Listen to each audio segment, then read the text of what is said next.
இந்த வீடியோவில் நம்ம பார்க்க போகிறது நிக்கான் ZR-க்கு வந்திருக்கக்கூடிய ரீசன்ட் ஃபர்ம்வேர் அப்டேட் வெர்ஷன் 1.1. இந்த வெர்ஷனில் video recording, controls, display and networking இது எல்லாத்துலேயும் சிறப்பான விஷயங்கள் கொடுத்துருக்காங்க. Let's get started. Hey, what's up guys? Welcome back to Mirimi Studio. நான் திரும்ப ராமகிருஷ்ணன். நிக்கான் ZR-ல வெர்ஷன் 1.1ல முக்கியமாக வந்திருக்கக்கூடிய ஃபர்ம்வேர் அப்டேட்டில் இருக்கக்கூடிய விஷயம், வீடியோ ரெக்கார்டிங் லிமிட்டை இப்போ 6 hours வரைக்கும் நீங்கள் ரெக்கார்ட் பண்ணிக்கலாம் கண்டினியூஸாக. இன்னும் ஆல்மோஸ்ட் சொல்ல போனோம்னா லிமிட்லெஸ்ன்னு சொல்லலாம். ஏன்னா 6 மணி நேரம் வீடியோ ரெக்கார்டிங் யாரும் பண்ண போகிறது கிடையாது. ஸோ அந்த லெவலுக்கு 360 minutes வீடியோ ரெக்கார்டிங் கண்டினியூஸாக கொடுத்துருக்காங்க. இந்த அப்டேட்டுக்கு முன்னாடி 125 நிமிஷம் வரைக்கும் தான் உங்களால் ரெக்கார்ட் பண்ண முடியும், அதாவது 2 மணி நேரம் 5 நிமிஷம். பட் இப்போ 6 மணி நேரம் வரைக்கும் தொடர்ந்து ரெக்கார்ட் பண்ணிக்கலாம் அப்படின்னு சொல்லியிருக்காங்க. இந்த recording features ProRes 422 10-bit HQ, then H.265 10-bit and 8-bit MOV, then H.264 MP4 8-bit videos.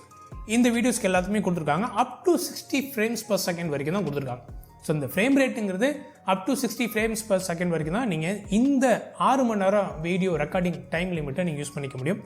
அதுக்கு மேலே நீங்கள் போகிறீங்க 100 frames 120 அது மாதிரி நீங்கள் போகிறீங்க அப்படின்னா அந்த பழைய மாதிரி ரெக்கார்டிங் லிமிட் தான் இருக்கும். ஸோ இந்த 6 hours ரெக்கார்ட் லிமிட்டை உங்களால் ரா ஃபார்மேட்டில் NRAW இருக்கட்டும் இல்லை ProRes RAW இருக்கட்டும் அந்த ரா ஃபார்மேட்டில் நீங்கள் யூஸ் பண்ண முடியாது. பொதுவாக ரா ஃபார்மேட்டில் யாரும் 6 மணி நேரம் சிங்கிள் டேக்காக வீடியோ எடுக்க போகிறது கிடையாது. அப்படி எடுத்தாலுமே உங்களால் ஸ்டோரேஜ் வந்து ரொம்ப சிரமம் மெயின்டைன் பண்ணுறது. Then R3D NE 12-bit red colour சைன்ஸில் நீங்கள் வீடியோ ஃபைல் ஃபார்மேட்டில் நீங்கள் எடுக்கிறீங்க அப்படின்னா உங்களுக்கு ஹிஸ்டோகிராம் அண்ட் வேவ் ஃபார்ம் இது ரெண்டுத்துலேயும் ஒரு ஓவர் எக்ஸ்போஷர் ஆகாமல் இருக்கிறதுக்காக ஒரு வார்னிங் கைட்லைன் வந்து இப்போ டிஸ்பிளே ஆகுது. ஸோ ஹிஸ்டோகிராம் வேவ் ஃபார்ம் நீங்கள் யூஸ் பண்ணுறீங்க அப்படின்னா உங்களுக்கான எக்ஸ்போஷர் லிமிட் இதுக்கு மேலே நீங்கள் போகக்கூடாது அப்படிங்கிற ஒரு வார்னிங் கைட்லைன்ஸ் வந்து டிஸ்பிளே பண்ணுறாங்க. ஸோ உங்களோட ஓவர் எக்ஸ்போஷர் ஆகாமல் நீங்கள் அந்த ரெட் கலரில் எடுக்கிறீங்க, R3D NE 12-bit ஃபார்மேட்டில் நீங்கள் எடுக்கிறீங்க அப்படின்னா உங்களுக்கு இது சூப்பரான ஒரு எக்ஸ்போஷர் டூலில் அருமையாக ஒரு ஃபார்மேட் கொடுத்துருக்காங்க. பட் இந்த விஷயத்தை வினியேட்டிங் கண்ட்ரோல் மோடு நீங்கள் யூஸ் பண்ணுறீங்க, வினியேட்டிங் கண்ட்ரோலுக்கு சேர்த்து யூஸ் பண்ணுறீங்கன்னா யூஸ் பண்ண முடியாது. ஸோ யூஸ் பண்ணால் தப்பாக தான் ஆகும். அதே R3D NE 12-bit ஃபைல் டைப்பில் நீங்கள் யூஸ் பண்ணுறீங்க அப்படின்னா இப்போ ஆட்டோ எக்ஸ்போஷர் மோட்லேயும் நீங்கள் இந்த ரெட் கலரை வந்து நீங்கள் செலக்ட் பண்ணிக்கலாம். முன்னாடியில் மேனுவலில் மட்டும்தான் அந்த ரெட் கலர் வந்து ஃபைல் ஃபார்மேட்டை வந்து நீங்கள் வந்து பிக்சர் ப்ரொஃபைல் வந்து நீங்கள் செலக்ட் பண்ண முடியும். பட் இப்போ நீங்கள் ஆட்டோ மோடில் இருக்கீங்க, எக்ஸ்போஷர் ஆட்டோ மோடில் இருக்கீங்கன்னாலும் கூட வீடியோ ஆட்டோன்னு வச்சுக்கலாம். ஸோ ஆட்டோ மோடில் கூட நீங்கள் இந்த ரெட் கலரை வந்து நீங்கள் யூஸ் பண்ண முடியும். அடுத்தது அருமையான ஒரு விஷயம், நெட்ஃப்ளிக்ஸ் அப்ரூவ்ட் கேமராவை ஆகிறதுக்கான சிறப்பான அம்சங்கள்னு இப்போ இந்த ஃபைல் நேமிங்கில் கொடுத்துருக்காங்கங்க. முன்னாடியெல்லாம் ஃபைல் நேமிங் வந்து நார்மல் நிக்கானோட normal file naming other Nikon கேமராஸில் எப்படி இருக்குமோ அதே மாதிரி தான் கொண்டு வந்துட்டு இருக்காங்க. பட் இது வந்து ஆல்மோஸ்ட் வந்து ஒரு என்ட்ரி லெவல் சினிமா கேமரா. அவங்களோட ஃபர்ஸ்ட் எவர் நிக்கான் Z மவுண்டில் ஒரு சினிமா கேமரான்னு சொல்லிட்டு இந்த ரெட்டோட விஷயத்தையும் உள்ளே மிக்ஸ் பண்ணி வந்த கேமரா. இந்த கேமராவை உங்களுக்கு நெட்ஃப்ளிக்ஸ் அப்ரூவ்டு கேமராவை ஆக்குனா இன்னுமே அருமையாக இருக்கும் அவங்களோட மார்க்கெட்டிங் அண்ட் சேல். ஸோ அந்த விஷயத்தில் இப்போ இந்த ரெட் ஃபைல் நேமிங் சிஸ்டத்தை இப்போ இந்த கேமராக்குள்ளே கொண்டு வந்திருக்காங்க.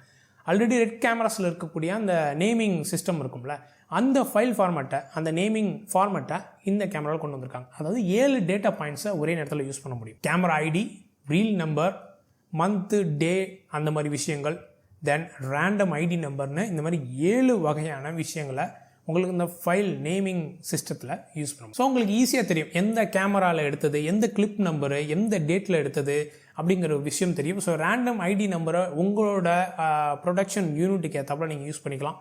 ஸோ இந்த மாதிரி ஏகப்பட்ட விஷயங்கள் இந்த ரெட் ஃபைல் நேமிங்கில் இருக்குது. ஸோ அந்த விஷயத்தை இப்போ இதில் கொண்டு வந்திருக்காங்க. ஸோ சீக்கிரமாக நெட்ஃப்ளிக்ஸ் அப்ரூவ்டு ஆகிறதுக்கான எல்லா சிறப்பம்சங்களும் இப்போ இந்த கேமராவில் இருக்குது. பட் இந்த ரெட் ஃபைல் நேமிங் சிஸ்டத்தை வந்து நீங்கள் CF Express கார்டு வந்து நீங்கள் போட்டால் மட்டும்தான் ஒர்க் ஆகும். அது மட்டும் இல்லாமல் எக்ஸ்பேக்ட் அப்படிங்கிற ஃபைல் ஃபார்மேட்டிங்கில் அந்த கார்டு வந்து ஃபார்மேட் அடிச்சிருக்கணும். ஸோ அந்த மாதிரி விஷயங்கள்லாம் இதுக்கு வந்து பின்னாடிகள் இருக்குது. CF Express கார்டு போட்டால் தான் யூஸ் பண்ண முடியும். நீங்கள் நார்மல் SD கார்டில் வந்து நீங்கள் போட்டு UHS Type 2 கார்டிலலாம் போட்டு நீங்கள் யூஸ் பண்ண முடியாது. ஸோ இந்த ரெட் ஃபைல் நேமிங் சிஸ்டத்தை யூஸ் பண்ணணும்னா அதுக்கு CF Express கார்டு வேணும். Then time code sync. Already வந்து நீங்கள் ப்ளூடூத்தில் டைம் கோட் சிங்க்கை நீங்கள் யூஸ் பண்ணிக்க முடியும் அப்படிங்கிற ஒரு விஷயம் இருக்குது. பட் மைக்ரோஃபோன் அண்ட் லைன் இன்புட்டில் உங்களுக்கு டைரெக்டாக LTCன்னு சொல்லுவாங்க, லைன் டைம் கோட் சிக்னல் இன்புட்னு சொல்லுவாங்க. ஸோ உங்களோட மைக்ரோஃபோன் 3.5 mm ஜாக்கில் நீங்கள் சொருகிறீங்க அப்படின்னா உங்களோட டென்டக்கிள் சிங்க் E அப்படின்னு சொல்லிட்டு ஒரு டைம் கோட் ஜெனரேட்டர் இருக்குது. அவங்க வந்து உங்களோட ஆடியோ ஜாக்லேயே நீங்கள் இன்புட்டை கொடுக்க முடியும். ஸோ அந்த மாதிரி நீங்கள் கொடுக்குறீங்க அப்படின்னா இப்போது இந்த அப்டேட்டுக்கு அப்புறம் உங்களால் யூஸ் பண்ண முடியும். இது வந்து ProRes 422 H.265 10 bit 8 bit MOV ஃபார்மேட்டுக்கு மட்டும் தான் வரும். MP4ல் நீங்கள் எடுக்கிறீங்க, H.264ல் MP4ல் வீடியோ எடுக்கிறீங்கன்னா உங்களால் டைம் கோட் இன்புட் வந்து இந்த LTC வழியாக கொடுக்க முடியாது. இன்னொன்று நான் கரெக்டாக ஞாபகம் வச்சுங்க, எப்போதுமே நீங்கள் டைம் கோட் ஜெனரேட்டர் நீங்கள் யூஸ் பண்ணுறீங்க அப்படின்னா உங்களோட ஆக்சுவல் ஃப்ரேம் ரேட் நீங்கள் வீடியோவில் என்ன எடுக்க போகிறீங்க அப்படிங்கிறத கேமராவில் செட் பண்ணியிருக்கீங்களோ அதே ஃப்ரேம் ரேட் வந்து அங்கே உங்களோட டைம் கோடு ஜெனரேட்டர்லையும் இருக்கணும். ஸோ இங்கே 24 FPSல எடுக்கிறீங்கன்னா அதுவும் 24 FPSல நீங்கள் செட் பண்ணியிருக்கணும். நீங்கள் இது 24ன்னு வச்சு அது 60 FPSன்னு வச்சிங்கன்னா அந்த டைம் கோட் ஜெனரேஷன் உள்ளே வந்து சிங்கே ஆகாது, தப்பாக தான் ஆகும். அது மட்டும் இல்லாமல் Bluetooth sync already Bluetooth time code generator நீங்கள் கனெக்ட் பண்ணி வச்சுருக்கீங்க உங்கள் கேமராவில் அப்படின்னா இந்த LTC வழியாக ஆடியோ ஜாக் வழியாக கொடுக்குற டைம் கோடை எடுத்துக்காது கேமரா. ஏதாச்சும் ஒன்று தான் யூஸ் பண்ணும், எய்தர் ப்ளூடூத் யூஸ் பண்ணும் இல்லாட்டி LTC வழியாக ஜாக் வழியாக நீங்கள் கொடுக்குற டைம் கோடை யூஸ் பண்ணும். ஸோ ரெண்டுத்தையும் மிக்ஸ் பண்ணி நீங்கள் யூஸ் பண்ண முடியாது. அடுத்தது சூப்பரான ஒரு அப்டேட், இந்த கேமராவில் ஆல்ரெடி 3D LUT ஃபைல்ஸ்னு சொல்லுவாங்கள்ல, லுக்அப் டேபிள்ஸ் கியூப் ஃபைல்ஸாக 10 பிளேஸ் ஹோல்டர்ஸ் இருந்துச்சு. இப்போ அதை அப்டேட் பண்ணி 50 பிளேஸ் ஹோல்டர்ஸ் வச்சுட்டாங்க. ஸோ 50 LUT ஃபைல்ஸை ஒன்றா உங்கள் கேமராவில் அப்லோட் பண்ணி நீங்கள் யூஸ் பண்ணிக்க முடியும். 50 LUTல இருக்கக்கூடிய எந்த விஷயத்தை வேணாலும் நீங்கள் செலக்ட் பண்ணி யூஸ் பண்ணிக்கலாம். 10 LUT யூஸ் பண்ணுறதே பெரிய விஷயம், அதுவே போதுமான அளவுக்கு மேலே இருந்துச்சு. இப்போ அது 50 LUT கொண்டு வந்திருக்காங்க. பிகாஸ் லூமிக்ஸ் கேமராவில் 39 பிளேஸ் ஹோல்டர்ஸ் கொடுத்தாங்க, இதில் இப்போ 50 பிளேஸ் ஹோல்டர் கொடுத்துருக்காங்க. 50 LUT ஒரே நேரத்தில் வச்சு என்ன பண்ணுறதுன்னு தெரியல. பட் யூஸ் பண்ணுறவங்க இது இருந்தால் நல்லாயிருக்கும் அப்படிங்கிற ஒரு ஃபீச்சருக்காக இது கொடுத்துருக்காங்க. தென் இன்னொரு அருமையான விஷயம், power on lamp energy saver. முன்னாடி வந்து பார்த்தீங்கன்னா உங்களுக்கு மேலே பவர் ஆன் பண்ணிட்டீங்கன்னா உங்களுக்கு க்ரீன் கலர் லைட் எரியும், அதுக்கப்புறம் கொஞ்சம் நேரத்தில் அதை வந்து ஆஃப் ஆயிரும். ஆன் பண்ணோன்னே எரியும், அதுக்கப்புறம் உங்களுக்கு ஆஃப் ஆயிரும், நீங்கள் பாட்டு யூஸ் பண்ணிட்டீங்க. பட் கேமரா ஸ்லீப்புக்கு போயிடுச்சு அப்படின்னா உங்களுக்கு டோட்டலாக எல்லாமே ஆஃப் ஆயிருமா? அது கேமரா ஆக்சுவலாக நம்ம ஆஃப் பண்ணியிருக்கோமா இல்லை அது வந்து ஸ்லீப்பில் இருக்கா அப்படிங்கிறது தெரியாது. ஏன்னா அந்த லைட் எரிஞ்சிட்டே இருந்துச்சுன்னா அந்த மேலே இருக்கிற இந்த பவர் ஆன் லைட் பச்சை கலர் லைட் எரிஞ்சிட்டே இருந்துச்சுன்னா உங்களுக்கு பேட்டரி கன்சியூம் ஆகும், ஒரு யூசேஜ் ஆகுங்கிறதுக்காக அதை வந்து எனர்ஜி சேவர் மாதிரி கொஞ்சம் நேரத்தில் ஆஃப் ஆகிற மாதிரி வச்சுருந்தாங்க.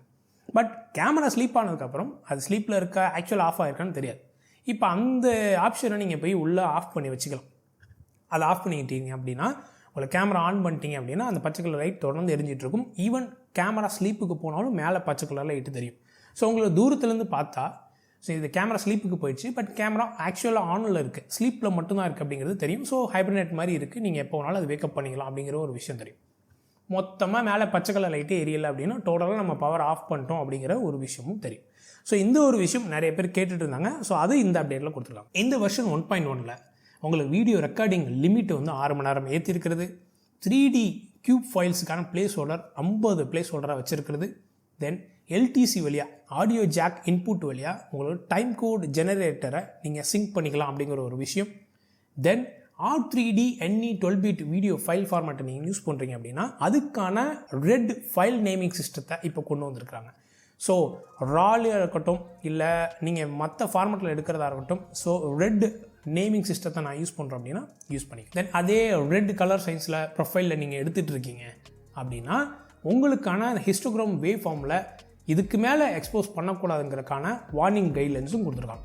ஸோ இவ்வளோ ஒரு சிம்பிளான அப்டேட்ஸ், பட் இதெல்லாம் தேவையான அப்டேட் மாதிரி தான் தெரியுது. இந்த வெர்ஷன் 1.1 மைனர் அப்டேட் தான், பட் சூப்பரான அமேசிங்கான ஆல்ரெடி நிக்கான் ZR யூஸ் வச்சுருக்கவங்களுக்கு ஒரு சூப்பரான ஒரு இம்ப்ரூவ்மெண்ட்டாக இருக்கும். வரப்போகிற காலங்களில் இந்த 2026 எண்டுக்குள்ளே ஒரு மேஜர் ஃபர்ம்வேர் அப்டேட் வந்து நிக்கான் ZR கேமராக்கு கண்டிப்பாக வரும். ஏன்னா அடுத்தது நிறையா சினிமா லென்சஸ் வந்து இந்த Z மவுண்ட்காக நிக்கோனில் வரப்போகுது. ஸோ அந்த மாதிரி வரப்போது அவங்களுக்கு இந்த மாதிரியான மேஜர் அப்டேட் தேவை. ஸோ இந்த வீடியோ பிடிச்சிருந்துச்சுன்னா இந்த லைக் பட்டனை தட்டி விடுங்க, சப்போர்ட் பண்ணுச்சுன்னா சப்ஸ்கிரைப் பண்ணுங்கள். இதேமாரி இன்னொரு அழகான இன்ஃபர்மேட்டிவ் வீடியோவில் உங்களை சந்திக்கிறேன். இது mirror studio, we create a bond with you. Bye bye.